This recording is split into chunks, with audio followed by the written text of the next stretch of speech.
ഇനി നമുക്ക് പശ്ചിമേഷ്യയുമായി ബന്ധപ്പെട്ട ചില കാര്യങ്ങളിലേക്ക് പോകാം. നമ്മളോടൊപ്പം ജോസ് ജോൺ മല്ലികശ്ശേരി അദ്ദേഹം ചേരുന്നുണ്ട് ഈ വിഷയവുമായി ബന്ധപ്പെട്ട്. നമുക്കറിയാം, തുർക്കിയും ഇസ്രായേലും തമ്മിൽ ചില സംഘർഷങ്ങൾ രൂപപ്പെട്ടു വരുന്നുണ്ട്. തുർക്കിയും ഇസ്രായേലും തമ്മിൽ പ്രശ്നങ്ങളൊന്നും ഇല്ലാതിരുന്നതാണ്. ഇപ്പോൾ ചില പ്രശ്നങ്ങൾ സിറിയയുമായി ബന്ധപ്പെട്ട് വരുന്നുണ്ട്. എങ്ങനെ വിലയിരുത്താം ഈ പ്രശ്നങ്ങളെ?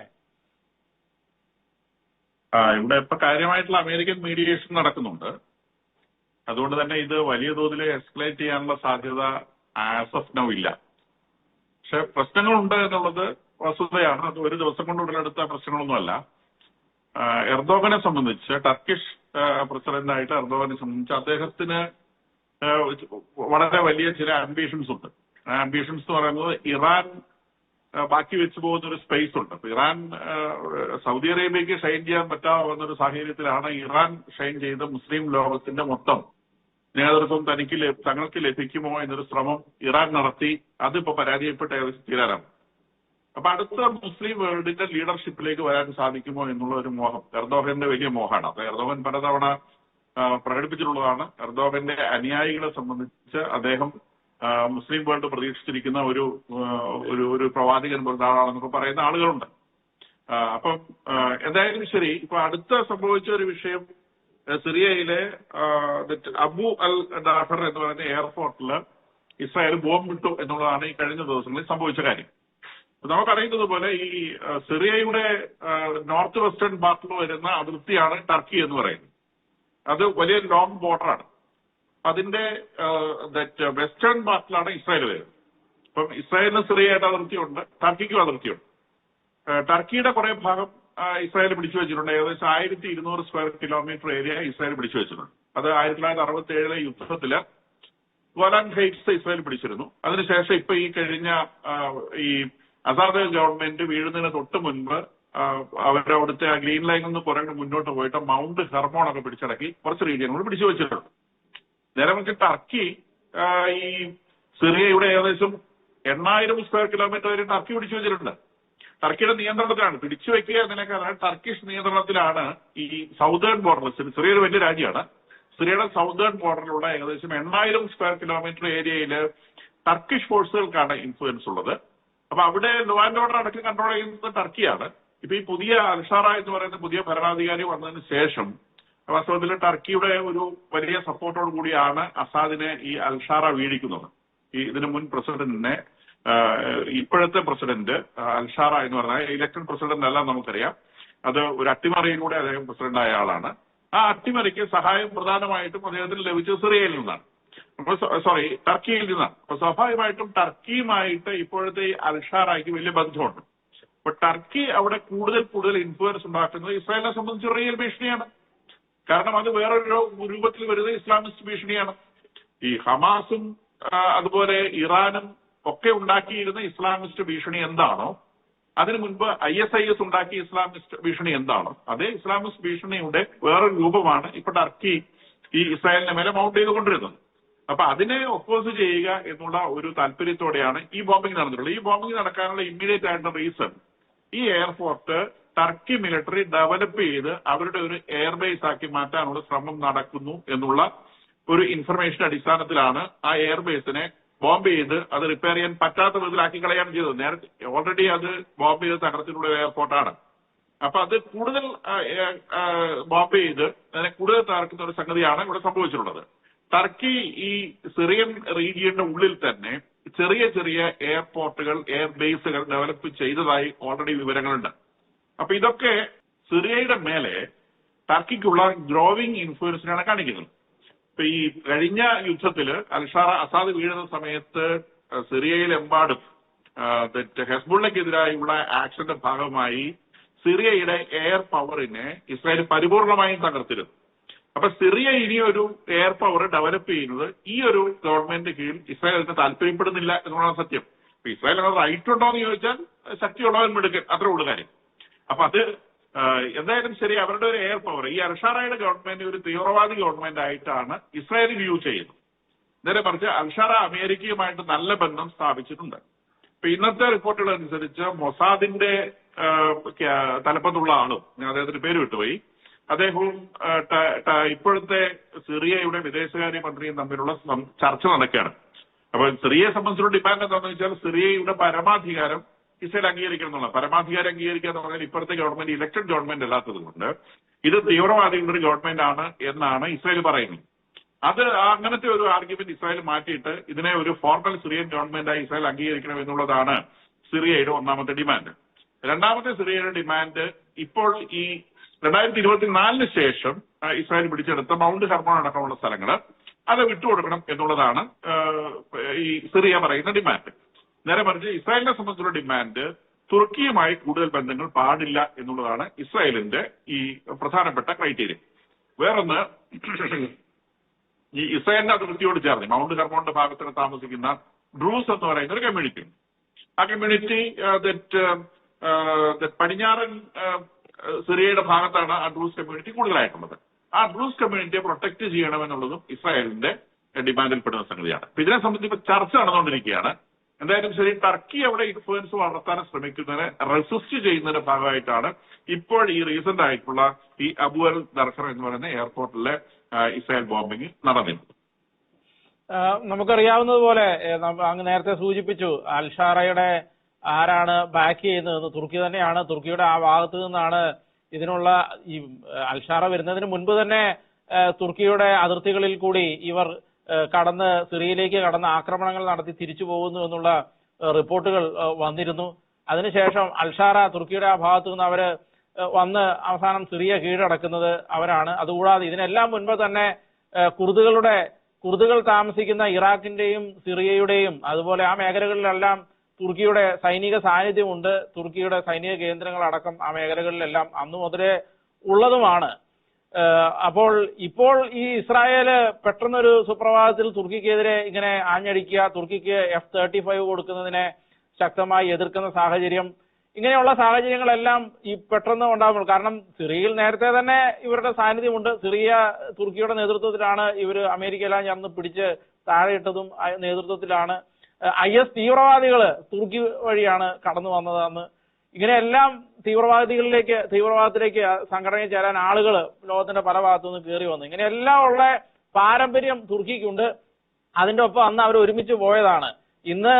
ഇപ്പം ഈ പ്രശ്നം ഉണ്ടാകുമ്പോൾ അതിന് തുർക്കി ഏതെങ്കിലും തരത്തിൽ ഇസ്രായേലിലേക്ക് ആക്രമണം നടത്തുകയോ അങ്ങനെ ഏതെങ്കിലും കാര്യങ്ങൾ ചെയ്യുമെന്നുള്ള ഒരു ഭയം ഇസ്രായേലിന് നിലനിൽക്കുന്നുണ്ടോ ഏതെങ്കിലും തരത്തിലുള്ള?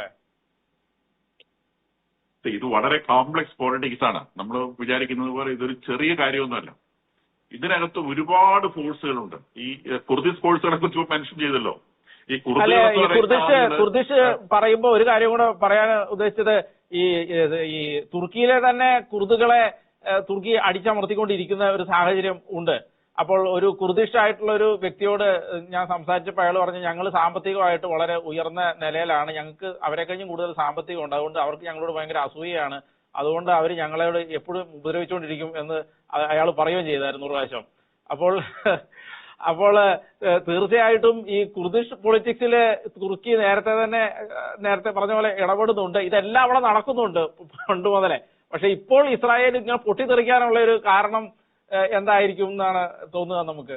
അല്ല, ഇസ്രായേൽ ഇപ്പോഴല്ലല്ലോ പൊട്ടിത്തെറിച്ചത്. ഈ പറഞ്ഞ അസാദിന്റെ ഗവൺമെന്റ് ഉള്ള സമയത്ത് തന്നെ സിറിയയിൽ എമ്പാടും ഇസ്രായേൽ ബോംബ് ചെയ്തിട്ടുണ്ട്. ഇസ്രായേൽ സിറിയയിൽ എമ്പാടും ബോംബ് ചെയ്യുമ്പോൾ ശരിക്കും തുർക്കിയുടെ തലയ്ക്ക് തന്നെയാണ് ഇടുന്നത്. കാരണം തുർക്കിയാണല്ലോ മറ്റേ ഫോഴ്സിനെ സഹായിച്ചു കൊണ്ടുവരുന്നത്. തുർക്കിയും ഇസ്രായേലും തമ്മിൽ ഒരു നിഴൽ യുദ്ധം 2024 മുതലുണ്ട്. കാരണം ഹമാസിനെ സപ്പോർട്ട് ചെയ്യുന്ന ഫോഴ്സുകളുടെ ഒരെണ്ണം തുർക്കിയാണ്. ഹമാസിന്റെ പ്രവർത്തകരിൽ ഭൂരിഭാഗം നല്ലൊരു ശതമാനം ആളുകൾ തുർക്കിയിൽ പോയിട്ടാണ് ഒളിവിൽ താമസിച്ചിരുന്നത്. അതുകൊണ്ട് 2024 മുതൽ നെതന്യാഹു തുർക്കിയെ ഭീഷണിപ്പെടുത്തുന്നത് ഞങ്ങൾ നിങ്ങളെ അങ്ങോട്ട് ആക്രമിക്കുമെന്ന്. അപ്പൊ തുർക്കിക്ക് ഇങ്ങോട്ട് ഇസ്രായേലിനെ ആക്രമിക്കാനുള്ള വിവരക്കേട് തുർക്കിക്കില്ല. കാരണം തുർക്കി ഒരു ഇറാനല്ല. എർദോഗൻ ഒരു ഇറാനിലിരിക്കുന്ന മതനേതാക്കളെ പോലെ അത്ര വിവരം കേട്ട ആളുമല്ല. ഇസ്രായേലിനെ ആക്രമിച്ചാൽ എന്താ സംഭവിക്കാന്നൊക്കെ എർദോഗൻ നല്ല നിശ്ചയമുണ്ട്. അതുകൊണ്ട് തന്നെ എർദോഗൻ ഇസ്രായേലിന് നേരെ അത്തരം പണിക്കൊന്നും പോകത്തില്ല, വാചകം അടിക്കത്തേ ഉള്ളൂ. അപ്പൊ അദ്ദേഹം ഇപ്പം അവസാനം ഇറക്കിയ വാചകം എന്ന് പറയുന്നത് ഇന്റർപോളിന്റെ റെഡ് നോട്ടീസ് നെതന്യാഹുവിനെതിരെ ഇറക്കണം. കാരണം ഇദ്ദേഹം ഏതോ അന്ന് വന്ന ഒരു സുമുദ് ഫ്ലോട്ടില എന്ന് പറയുന്ന ഒരു സാധനത്തിൽ വന്ന പിള്ളേരെ എല്ലാം ഇദ്ദേഹം മാൻ ഹാൻഡിൽ ചെയ്തു, ജയിലിൽ പിടിച്ചിട്ടു, ഇടിച്ചു, അവരെ ഞുള്ളിപ്പറിച്ചു. അതുകൊണ്ട് പിന്നെ ഇന്റർനാഷണൽ കോടതി ഇന്റർപോൾ ഇദ്ദേഹത്തിനെതിരെ സെർച്ച് വാറന്റ് പുറപ്പെടുവിച്ച് ഇദ്ദേഹത്തെ അറസ്റ്റ് ചെയ്തുകൊണ്ട് വരണം എന്നൊരു ഡയലോഗാണ് ഇദ്ദേഹം ലാസ്റ്റ് അയച്ചത്. അപ്പൊ അതിന് നെതന്യാഹു മറുപടിയായിട്ട് കഴിഞ്ഞ മിനിഞ്ഞാന്നാണ് പറഞ്ഞത് ഈ this fellow Erdogan is A terrorist എന്ന് അദ്ദേഹം പറയുകയുണ്ടായി. അപ്പൊ ഇത്തരത്തിലുള്ള വെർബലായിട്ടുള്ള എക്സ്ചേഞ്ചസ് മാത്രമേ ഇതിൽ സംഭവിക്കുള്ളൂ. വേറെ ഇസ്രായേലിനെ ഇറിറ്റേറ്റ് ചെയ്ത ഒരു പ്രധാന വിഷയം തുർക്കിയും പാകിസ്ഥാനും സൗദി അറേബ്യയും ചേർന്നുണ്ടാക്കിയിട്ടുള്ള കോalition. ഇതെല്ലാം ഇതിന്റെ ഫീഡിംഗ് ഫാക്ടുകളാണ്. നാളെ വരാൻ പോകുന്ന ഒരു സുന്നി ഐക്യത്തിന്റെ ഒരു സീഡായിട്ടാണ് നിശ്ചയമായിട്ടും ഇസ്രായേൽ അതിനെ കാണുന്നത്. അപ്പൊ സ്വാഭാവികമായിട്ടും തുർക്കി ഈ സിറിയയില് ബലം വെക്കുന്ന ഒരു സംഗതി ഇസ്രായേൽ അനുവദിച്ചു കൊടുക്കാൻ പറ്റില്ല. അപ്പൊ അത് എങ്ങനെ ഈ തുർക്കിയുടെ വെബ്സ് കൈകള് ഈ സിറിയയിലേക്ക് നീറുന്ന സമയത്ത് കൈ മുറിക്കുക എന്നുള്ള പണിയാണ് ഇസ്രായേൽ ഇപ്പൊ ചെയ്തുകൊണ്ടിരിക്കുന്നത്. കാരണം ഈ സിറിയയുടെ പട്ടാളത്തെ ഒഫീഷ്യലായിട്ട് ട്രെയിൻ ചെയ്യാമെന്ന എർദോഗന്റെ ഒരു പ്രോമിസ് ഉണ്ടായിരുന്നു. അപ്പൊ ആ പ്രോമിസിനെ സംബന്ധിച്ചുള്ള ചർച്ചകളൊക്കെ പുരോഗമിക്കുന്നതിനിടയിലാണ് ഈ എയർപോർട്ടിൽ ഇസ്രായേൽ പോയിട്ട് ബോംബ് ചെയ്യുന്നത്. വാസ്തവത്തിൽ അത് സിറിയക്കുള്ള ഒരു വാർണിംഗ് ആണ്. നിങ്ങൾ കൂടുതൽ ടർക്കിയുമായിട്ട് ഇടപെടാൻ പോയി കഴിഞ്ഞാൽ നിശ്ചയമായിട്ടും നിങ്ങളുടെ തലസ്ഥാനത്ത് ഡമാസ്കസ് എന്ന് ഇസ്രായേലിനോട് വളരെ ചേർന്ന് കിടക്കുന്ന സ്ഥലമാണ്. നമ്മുടെ നെതന്യാഹു ഒരിക്കൽ പറയുണ്ടായിരുന്നു, മൗണ്ട് ഹെർമോൺ സന്ദർശിച്ച സമയത്ത് മൗണ്ട് ഹെർമോണിൽ നിന്നുകൊണ്ട് മൗണ്ട് ഹെർമോൺ ഈ കഴിഞ്ഞ 24 ശേഷം ഉണ്ടായിരുന്നത് പിടിച്ചെടുത്തതാണ്. മൗണ്ട് ഹെർമോണിൽ നിന്നുകൊണ്ട് നെതന്യാഹു ഒരു പ്രസ്താവന നടത്തിയിരുന്നു. ഈ മൗണ്ട് ഹെർമോണിൽ നിന്ന് നോക്കിയാൽ പിന്നീട് ഒരു പീഠഭൂമിയാണ്, അതിന്റെ അങ്ങേയറ്റത്ത് ഡമാസ്കസ് കാണാം, 150 കിലോമീറ്റർ അപ്പുറത്താണ്. ഇവിടെ നിന്ന് നേരെ നോക്കിയാൽ എനിക്ക് ഡമാസ്കസിൽ ഇരിക്കുന്ന സിറിയൻ പ്രസിഡന്റിനെ കാണാം. ഒരൊറ്റ മിസൈൽ കൊണ്ട് സിറിയൻ പ്രസിഡന്റിന്റെ കൊട്ടാരം തകർക്കാൻ പറ്റുന്ന ഒരു പ്രസ്താവന അദ്ദേഹം നടത്തിയിരുന്നു. അപ്പൊ ഇത് സിറിയക്ക് അറിയാം, ഈ ഡമാസ്കസ് ഉണ്ടാവില്ല കൂടുതൽ ബന്ധത്തിന് പോയി കഴിഞ്ഞാൽ എന്നറിയാം. അപ്പൊ അതിനൊരു വാർണിംഗ് ഷോട്ട് പൊക്കിയതാണ്, അല്ലാതെ വലിയ തോതിലുള്ള എസ്കലേഷൻ ആയിട്ട് ഇതിനെ കൂട്ടേണ്ടതില്ല എന്നാണ് എന്റെ അഭിപ്രായം. മറ്റൊന്ന് അങ്ങേക്ക് അറിയാം, ഈ അസർബൈജാൻ ആരുടെ ആയുധം ഉപയോഗിച്ചാണ് ഇങ്ങോട്ട് ആക്രമണം നടത്തിയത്? അസർബൈജാന്റെ ആയുധങ്ങളെല്ലാം ഇസ്രായേലിൽ നിന്നാണ് പോകുന്നത് എന്ന് നമുക്ക് അറിയാം. തുർക്കിയും അസർബൈജാനും തമ്മിൽ പറഞ്ഞത് രണ്ട് ആത്മാക്കളാണെങ്കിലും ഒരു ശരീരമാണ് എന്ന് പണ്ട് പ്രസ്താവന ഇറക്കിയായിരുന്നു തുർക്കി. അപ്പോൾ അത്രയ്ക്കും ബന്ധം ഉണ്ട് എന്നും പറയുന്നുണ്ട്. അപ്പോൾ അതുപോലെ തന്നെ ഇപ്പോൾ നമുക്കറിയാം ഉക്രൈനിലേക്ക് തുർക്കിയുടെ പഴയ കുറെ ആയുധങ്ങൾ, പണ്ടത്തെ അമേരിക്കയുടെ കുറെ ആയുധങ്ങൾ തുർക്കി ഉക്രൈനിലേക്ക് കൊടുക്കുന്നു എന്നുള്ള റിപ്പോർട്ടുകൾ വന്നിരുന്നു, എത്രയോ $1 ബില്യൺ. അപ്പോൾ ഇങ്ങനെയെല്ലാം ഉള്ള ബന്ധങ്ങൾ ഇവർ തമ്മിൽ ഉണ്ട്. അപ്പോൾ നമുക്ക് അങ്ങ് പറഞ്ഞ പോലെ ഈ ബന്ധങ്ങളെല്ലാം നിലനിൽക്കുമ്പോൾ ഇതൊരു വെർബലാണ് എന്ന് തന്നെ നമുക്ക് പറയേണ്ടി വരുമോ? അതും അല്ലെങ്കിൽ അങ്ങ് നേരത്തെ സൂചിപ്പിച്ചതുപോലെ ഈ പശ്ചിമേഷ്യയിലുള്ള ഒരു അധികാരത്തിന്റെ വടംവലി ഇപ്പോൾ സൗദിയും പാകിസ്ഥാനും തുർക്കിയും തമ്മിൽ ഇപ്പോൾ സൈനിക ഉടമ്പടിയിലേക്ക് നീങ്ങുന്നു. നാറ്റോയ്ക്ക് സമാനമായ സൈനിക ഉടമ്പടിയിലേക്ക് നീങ്ങുന്നു. അണുവായുധമുണ്ട് പാകിസ്ഥാന്, സൗദിക്ക് പണമുണ്ട്, തുർക്കിക്ക് ഏറ്റവും വലിയ സൈന്യമുണ്ട്. അങ്ങനെ ഒരു ശക്തമായ ഒരു എതിരാളി ഇവിടെ ഉയർന്നു വരുന്നു. ഇസ്രായേലിന്റെ അംബിഷൻസ് നമുക്കറിയാം, എക്സ്പാൻഷന്റെ അംബിഷൻസ് നമുക്കറിയാം. ഇസ്രായേൽ പണ്ട് പറയുന്ന ഒരു സാഹചര്യം ഉണ്ടായിരുന്നു. പണ്ട് ഈ ഇറാഖ് ഒരു ത്രെട്ടാണ്, സിറിയ ഒരു ത്രെട്ടാണ് എന്ന് പറയുന്നുണ്ടായിരുന്നു. ഈ രണ്ട് രാജ്യത്തെ തകർത്ത് കഴിഞ്ഞു, ഒന്നുമില്ലാതാക്കി കഴിഞ്ഞു. അവിടെ ആരുമില്ല ഇസ്രായേലിനെ ഇന്ന് എതിർക്കാൻ. പക്ഷേ ഈ ഉയർന്നു വരുന്ന ശക്തിയെ ഇസ്രായേൽ ഭയക്കുന്നുണ്ടോ? അതിന്റെ ആ അടിയുടെ ആ ഒരു വഴക്കിന്റെ തുടക്കമായിട്ട് വേണം ഇതിനെ വിലയിരുത്താമോ ഈ തുർക്കിയുമായിട്ടുള്ളത്, നേരത്തെ സൂചിപ്പിച്ചതുപോലെ? ഇല്ല, അത്തരത്തിൽ അതിനെ വിലയിരുത്താൻ പറ്റില്ല. കാരണം ഈ ടർക്കി എന്ന് പറയുന്നത് നിശ്ചയമായിട്ടും US-ഉമായിട്ട് ഭയങ്കര സ്ട്രോങ് ബന്ധമുള്ള രാജ്യമാണ്. എല്ലാ വള്ളത്തിലും കൊണ്ട് കാല് വയ്ക്കുന്നവരാണ് ടർക്കി. ഈവൻ പാകിസ്ഥാൻ പോലെ തന്നെ എന്ന് കൂട്ടിക്കോളും. അപ്പം പാകിസ്ഥാന്റെ ഒരു നിലവാരത്തിലേക്ക് ടർക്കി താഴ്ന്നു വരുന്നതാണ് ഇപ്പൊ നമ്മൾ കാണുന്നത്. ടർക്കി നാറ്റോയിലെ മെമ്പർഷിപ്പ് എടുക്കുന്നത് 55-ലാണ്. നാറ്റോ ഫോം ചെയ്ത് 49-ലാണ്.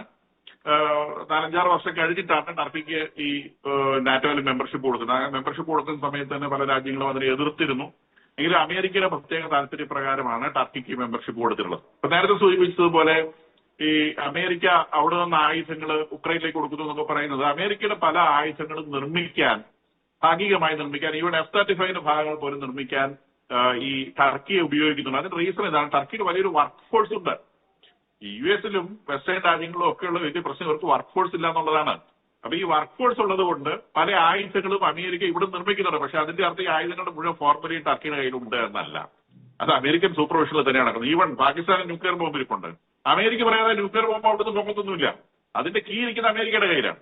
അപ്പൊ അമേരിക്ക എന്ന് പറയുന്ന ഒരു സൂപ്പർ പവർ ഇവിടെ ഉള്ളിടത്തോളം കാലം അത് ഇസ്രായേലിന്റെ ക്ലോസസ്റ്റ് അലൈ ആയിരിക്കുന്നിടത്തോളം കാലം ടർക്കി ഒരിക്കലും, അല്ലെങ്കിൽ തന്നെ ടർക്കിക്ക് അത്രയ്ക്ക് മണ്ടത്തരമില്ല. ഇസ്രായേലിനെ പോയി ആക്രമിക്കാനുള്ള മണ്ടത്തരമുണ്ട്. അമേരിക്കയുടെ ശക്തി ഇല്ലെങ്കിൽ പോലും ഇസ്രായേൽ എന്ന് പറയുന്ന രാജ്യത്തെ ആക്രമിച്ചാൽ എന്താണ് സംഭവിക്കുക എന്ന് ഹമാസ് ഇസ്രായേലിനെ പോയി ആക്രമിച്ച് എല്ലാവരും പഠിപ്പിച്ച് കാണിച്ചു കൊടുത്തിട്ടുണ്ട്.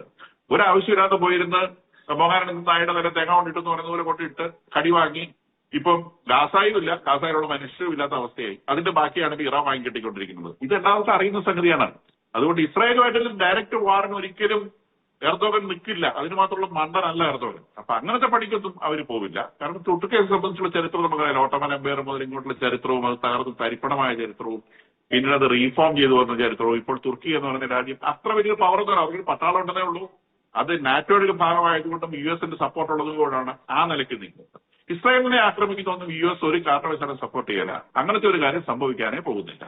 ഇനി സിറിയനെ ഒരു ഷെയ്ഡ് ആക്കിക്കൊണ്ട് സിറിയയിൽ ഒരുപക്ഷെ ഇവർ അങ്ങോട്ടും ഇങ്ങോട്ടും തമ്മിലുള്ള മത്സരങ്ങൾ നടന്നേക്കാം. നേരിട്ടുള്ള ആക്രമണങ്ങൾക്കുള്ള സാധ്യത വളരെ കുറവാണെന്നാണ് ഞാൻ വിചാരിക്കുന്നത്. ഈവൻ ടർക്കിഷ് ഫോഴ്സുകളെ സിറിയയുടെ ഉള്ളിൽ ഇസ്രായേൽ ആക്രമിച്ചതായി പോലും വാർത്തകളുണ്ട്. ഇത് കൃത്യമായിട്ട് നമുക്ക് ഇന്റർനാഷണൽ ന്യൂസിൽ കിട്ടുന്നില്ല. നമ്മൾ നെറ്റിൽ സെർച്ച് ചെയ്തു പോകും. തുർക്കിയുടെ ഫോഴ്സുകളെ ഈ അടുത്ത കാലത്ത് കഴിഞ്ഞ മാർച്ച് മാസത്തിലൊക്കെ ഒരു 3-4 പ്രാവശ്യം അവിടെ ഇസ്രായേൽ റെയ്ഡ് ചെയ്ത വാർത്തകൾ, സിറിയയിൽ ഇസ്രായേൽ റെയ്ഡ് ചെയ്ത വാർത്തകൾ വന്നിരുന്നു.